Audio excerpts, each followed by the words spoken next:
Welcome to జనమాట. నేను మీ చంద్ర. ఈరోజు సాక్షి వార్తాపత్రికలు ఎటువంటి వార్తలు రాశారో ఒకసారి చూద్దాం. సాక్షి వార్తాపత్రిక కనుక చూసుకున్నట్లయితే బాబు సేవలో బదిలీ బలగాలంటూ ప్రధానంగా రాసుకొచ్చారు. హైకోర్టు సాక్షిగా దొరికిపోయిన డీజీపీ పచ్చ పోలీసులు పిన్నెలపై కేసుల విషయంలో రికార్డులు తారుమారు చేశారంటూ రాశారు. అదేవిధంగా ఆయన్ని ఎప్పుడు నిందితుడిగా చేర్చారని ప్రశ్నించిన హైకోర్టు ముందస్తు బెయిల్ ఇచ్చాకే నిందితుడిగా చేర్చినట్లు అంగీకారం. ఈ మేరకు స్థానిక కోర్టులో మెమో దాఖలు చేసిన పోలీసులు సంబంధిత డాక్యుమెంట్లు కోర్టు ముందుంచిన పిన్నెల్లి న్యాయవాదులు పిన్నెల్లి మధ్యంతర ముందస్తు బెయిల్పై మూసిన వాదనలు నేడు హైకోర్టు నిర్ణయం. కౌంటింగ్ లో పాల్గొనే హక్కు ప్రతి అభ్యర్థికి ఉందన్న సీనియర్ న్యాయవాది టి నిరంజన్ రెడ్డి. ఏదైతే పోలీసులు ఖచ్చితంగా బాబు సేవలో బదిలీ బలగాలంటూ రాసుకొచ్చారు. హైకోర్టు సాక్షిగా దొరికిపోయిన టీడీపీ పచ్చ పోలీసులు అంటూ ప్రధానంగా ఆరోపణలు. పిన్నెల కేసుల విషయంలో రికార్డులు తారుమారు. ఏదంటే టీడీపీ తరఫున ఒక్కత్తు పూసుకొని కొంతమంది పోలీసులు పనిచేశారు. ఆ పోలీసులు పనిచోట మాత్రమే ఈ అల్లర్లు దాడులు జరిగాయి. దీనిలో ప్రధానంగా ఆరోపణలు తీసుకొచ్చినారు. అందులో భాగంగా ఏదైతే ముందస్తు బెయిల్ ఇచ్చాకే నిందితుడు చేర్చినట్లు అంగీకారం. అంటే ఏదైతే పిన్నెల రామకృష్ణారెడ్డి గారికి ఎప్పుడైతే నిందితుడిగా చేర్చారని హైకోర్టు ప్రశ్నించినప్పుడు అప్పుడు వీళ్ళు ఏం సంబంధం చెప్పుకొచ్చారంటే బెయిల్ ఇచ్చాకే నిందితుడిగా చేర్చినట్లు అంగీకరించారట. అంటే బెయిల్ ఇవ్వకముందు ఎందుకు ఆయన్ని నిందితుడిగా చేర్చలేదు అంటే బెయిల్ రాదేమో ఖచ్చితంగా అరెస్ట్ చేస్తారు కాబట్టి ఎలాంటి ఇబ్బంది లేదు, మా చర్యలు ఏమైనా చేసుకోవచ్చని ఉద్దేశపూర్వకంగా ఇలా చేశారని అర్థమా? మరి లేకుంటే హైకోర్టు అడిగిన ప్రశ్నకు మరి వీళ్ళు అడ్డంగా దొరికిపోయారా? మరి ఖచ్చితంగా అడ్డంగా దొరికిపోయారని చూస్తుంది. అయితే టి నిరంజన్ రెడ్డి గారు ఏం చెప్తున్నారంటే కౌంటింగ్ లో పాల్గొనే హక్కు ప్రతి అభ్యర్థికి ఉందన్నారు. అయితే కౌంటింగ్ సమయంలో పాల్గొని ఖచ్చితంగా గెలుపోవటంలో తన దగ్గర నుండి చూసుకోవాలని ఉద్దేశంతో నిరంజన్ రెడ్డి గారు ఖచ్చితంగా దీన్ని ప్రతి అభ్యర్థి హక్కుగా భావించాలి, అందుకని చెప్పి అప్పటి వరకు బెయిల్ ఇవ్వాలని నిరంజన్ రెడ్డి గారు అడిగారు. మరి ఏదేమైనప్పటికైతే బాబు సేవలో కొంతమంది పోలీసులు లేదంటే డీజీపీ పచ్చ పోలీసులు అంటూ ఖచ్చితంగా వినిపిస్తుంది. ఇట్లాంటి పోలీసులు ఉన్నంత వరకు ఇట్లాంటి అల్లర్లు ఇట్లాంటి సంఘటనలు జరుగుతూనే ఉంటాయి. ఖచ్చితంగా ఇట్లాంటి అల్లర్లు ఇట్లాంటి సంఘటనలు జరగకుండా చూసుకోవాల్సిన బాధ్యత పోలీసులదే. పోలీసులే ఇలా ఒకరి సేవలో బదిలీ బలగాలు పనిచేస్తే కనుక మరి సామాన్య ప్రజల పరిస్థితి ఏందని అర్థం కాని పరిస్థితి. అదేవిధంగా ఇంకో వార్త చూసుకున్నట్లయితే నైరుతి వచ్చేస్తుంది. 31 కల్లా కేరళ ఋతుపవనాలు ఈ 2-3 తేదీల్లో ఏపీకి ప్రవేశం.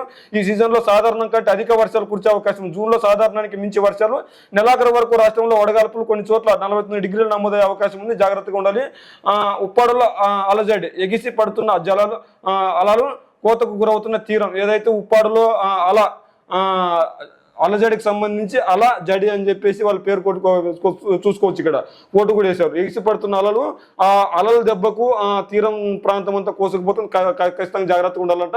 నైరుతి వచ్చేస్తుంది. 37 కల్లా కేరళకు ఋతుపవనాలు వచ్చేస్తే 2-3 తేదీల్లోకి ఏపీలోకి ప్రవేశించే అవకాశం ఉంది. ఈ సీజన్లో సాధారణ వర్షాల కంటే అధిక వర్షాలు కురిసే అవకాశం ఉందని రాసుకొచ్చారు. అదేవిధంగా ఆన్లైన్లో పాఠ్య పుస్తకాలు పీడిఎఫ్ రూపంలో సిఎస్ఈ ఏపీ వెబ్సైట్లో అందుబాటులోకి 1 నుంచి 10వ తరగతులకు తెలుగు ఇంగ్లీష్ మీడియం పుస్తకాలు. గత ఏడాది 18 లక్షల పుస్తకాలు డౌన్లోడ్ చేసుకున్న విద్యార్థులు ఈ ఏడాది ఇప్పటికే 1,72,482 పుస్తకాలు డౌన్లోడ్ చేసుకున్నారు. విద్యార్థుల విశ్లేషణ సామర్థ్యం పెంపునకు ప్రతి పాఠ్యానికి QR కోడ్ స్కాన్ చేస్తే దీక్ష పోర్టల్లో పాట వీడియోలు వచ్చేస్తాయని చెప్పేసి ప్రధానంగా రాసుకొచ్చారు. ఏదైతే విద్యార్థుల విద్యా వ్యవస్థకు పెద్దపీటలని ఉద్దేశంతో ఆ పాఠ్య పుస్తకాలను కూడా ఆన్లైన్లో ఉంచేందుకు పీడిఎఫ్ రూపంలో సిఎస్ఏపీ వెబ్సైట్లో అందుబాటులోకి తీసుకొచ్చారు. QR కోడ్ స్కాన్ చేసి పెట్టుకుంటే కనుక ఆ పాటల రూపంలో ఉన్న వీడియోలు కూడా వస్తున్నాయి.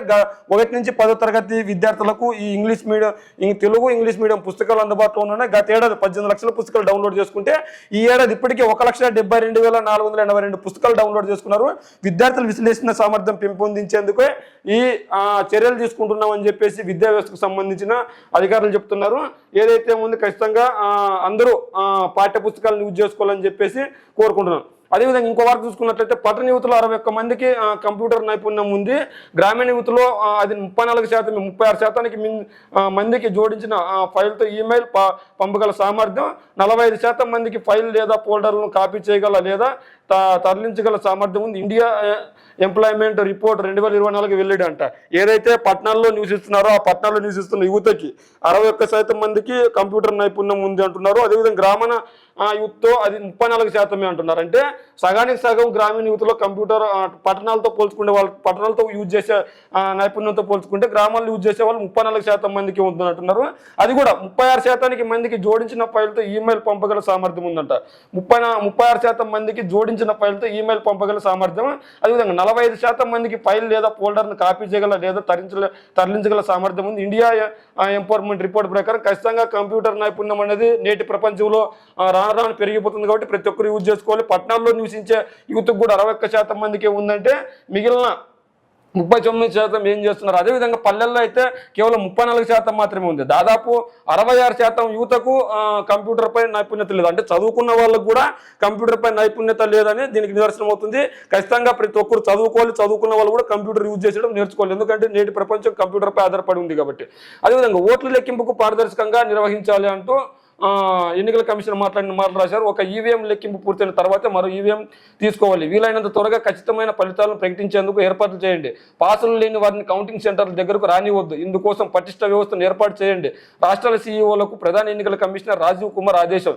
ఏదైతే ఓట్ల లెక్కింపు సమయంలో పారదర్శకంగా వ్యవహరించాలని చెప్తున్నారు. ఒక ఈవీఎం లెక్కించిన తర్వాత మరో ఈవీఎం దగ్గరికి వెళ్ళాలి. ఉన్నట్లుండి ఇష్టానుసారం చేయకూడదు. అయితే పాసులు లేని వాళ్ళని కౌంటింగ్ దగ్గరకు కూడా రానియకుండా చర్యలు తీసుకోవాలని ఆదేశాలు జారీ చేశారు. ఓట్ల లెక్కింపు అయితే పారదర్శకంగా జరిగి గెలుపోవటంలో డిసైడ్ చేసే సమయం కాబట్టి ఖచ్చితంగా అన్ని పార్టీలు అలర్ట్గా ఉంటాయి. అదేవిధంగా ఎన్నికల కమిషన్ కూడా అలర్ట్ చేస్తుంది. ఖచ్చితంగా ఎవరిని ఇబ్బంది పెట్టకూడదని చెప్పేసి చెప్తున్నారు. ఓట్ల లెక్కింపును పారదర్శకంగా నిర్వహించాలని చెప్పేసి ప్రధానంగా చెప్తున్నారు. అయితే పాసులు లేని వారిని కూడా ఈవీఎంల కౌంటింగ్ దగ్గరికి రానివద్దని చెప్పేసి చెప్తున్నారు. అదేవిధంగా ఇంకోటి చూసుకున్నట్లయితే బెజవాడలో లెజెండ్ అంటూ వార్త రాసుకొచ్చారు. ఎయిర్పోర్ట్ చరిత్రలోని తొలిసారిగా అతిపెద్ద విమానం ల్యాండింగ్, 324 మంది ప్రయాణికుల సామర్థ్యం ఉన్న బెజవాడలో లెజెండ్. ఏదైతే ఇప్పటి వరకు ఎయిర్పోర్ట్ చరిత్రలోని తొలిసారిగా అతిపెద్ద విమానం ల్యాండింగ్ అంట.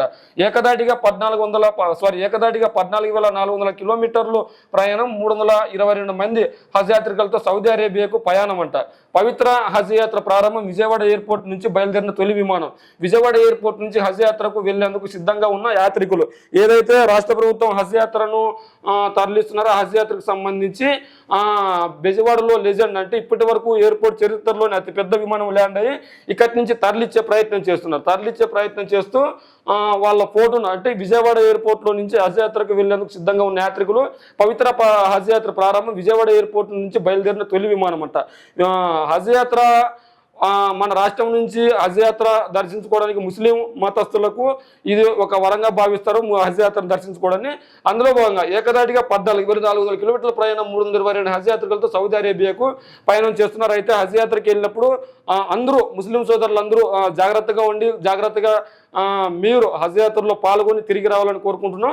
మీకు కూడా అందరికీ ఆల్ ద బెస్ట్. అదేవిధంగా బెజవాడ ఎయిర్పోర్ట్ చరిత్రలోనే ఇది ఒక చారిత్రక ఘట్టం అని చెప్పుకోవచ్చు. ఎందుకంటే 324 మంది ప్రయాణికుల సామర్థ్యం గల విమానం మొట్టమొదటిసారిగా అక్కడ ఉందని చెప్తున్నారు. దానికి అన్నిటికీ సన్నిద్ధం కూడా చేస్తున్నారు. మరి ఏదేమైనప్పటికీ సాక్షి వార్తాపత్రికలు ఇంకా చిన్న వార్తను చూసుకున్నట్లయితే చిన్నారులపై అత్యాచారం కేసుల్లో నిందితులకు జైలు అంటూ రాసుకొచ్చారు. సొంత మనవరాలపై అత్యాచారానికి పాల్పడడానికి వృద్ధుడికి విశాఖలోని పోక్సో కోర్టు 20 ఏళ్ల కఠిన కారాగార శిక్ష, 5 లక్షల జరిమానా విధించగా 12 ఏళ్ల బాలికపై లైంగిక దాడి యత్నం చేసిన మేనమామకు విజయవాడ పోక్సో కోర్టు 5 ఏళ్ల శిక్ష విధించిందంటూ రాసుకొచ్చారు. 2 ప్రమాదాల్లో 8 మంది దుర్మరణం. తిరుపతి జిల్లా చంద్రగిరి సమీపంలో కారు డివెండర్ ఢీకొనడంతో జరిగిన ప్రమాదంలో 4 చనిపోయారు. కృష్ణా జిల్లాలో మరో కారు డివెండర్ మీదుగా దూసుకెళ్లి ఎదురుగా వస్తున్న లారీని ఢీకొంది. ఒకే కుటుంబానికి చెందిన 4 మరణించారు. ఇంటర్లో ఇంకా ఆన్లైన్ మూల్యాంకనం అంటూ ఇంటర్లో ఇంకా ఆన్లైన్ మూల్యాంకనం రాసుకొచ్చారు. ఇంటర్ పరీక్షల జవాబు పత్రాల ఆన్లైన్ మూల్యాంకన ప్రక్రియను ఇంటర్మీడియట్ బోర్డు శ్రీకారం చుట్టింది. ప్రస్తుతం సప్లిమెంటరీ పరీక్షల్లో ఈ విధానాన్ని అమలు చేయాలని బోర్డు నిర్ణయించిందని చెప్పుకొచ్చింది. ఏదైతే ఇది సాక్షి వార్తాపత్రికలు రాసిన ప్రధాన వార్తల గురించి మనం ఇప్పటిదాకా చదివాం, విశ్లేషణ చేసాం. మరి సాక్షి వార్తాపత్రికలు రాసిన వార్తల గురించి మీరేమనుకుంటున్నారు? సాక్షి వార్తాపత్రికలో రాసిన వార్తలపై ఎంత సామర్థ్యత ఉంది, ఎంత నిజం ఉంది అన్నది మీ కామెంట్ రూపంలో తెలియజేయండి.